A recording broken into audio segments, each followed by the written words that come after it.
Simultaneous equation को solve करने के लिए हमारे पास दो तरीके होते हैं, आइटरेटिव और डायरेक्ट मेथड। आइटरेटिव मतलब जो हमें लूप्स के थ्रू करनी होती है जिनमें रिपीटेशंस होता है, और डायरेक्ट मेथड जिसमें हम डायरेक्ट कंप्यूटेशन करते हैं एग्जैक्ट वैल्यू की।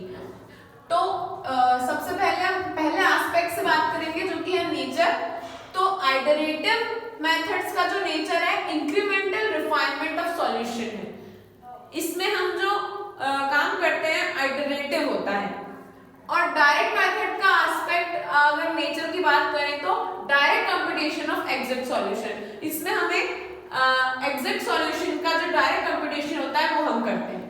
दूसरी बात suitability for large matrices. Iterative method जो होती है वो सुटेबल फॉर होती है लार्ज मैट्रिसेस को सॉल्व करने के लिए, और जो डायरेक्ट मेथड है वो हमारी मीडियम और स्मॉल साइज मैट्रिक्स को सॉल्व करने के लिए काम आती है। मेमोरी यूसेज जो है हमारे आइटरेटिव की लोअर होती है। हम इसमें आइटरेटिव वर्क्स करते हैं तो मेमोरी लोअर रिक्वायर्ड होती है, और डायरेक्ट मेथड्स में कंप्यूटेशन डायरेक्ट होता है इसलिए इसमें हायर मेमोरी रिक्वायर्ड होती है। फिर कंप्यूटेशनल कॉस्ट की बात करें तो आइटरेटिव मेथड का जो कंप्यूटेशन कॉस्ट है वो एफिशिएंट है, लोअर कॉस्ट में इसमें हम काम कर सकते हैं।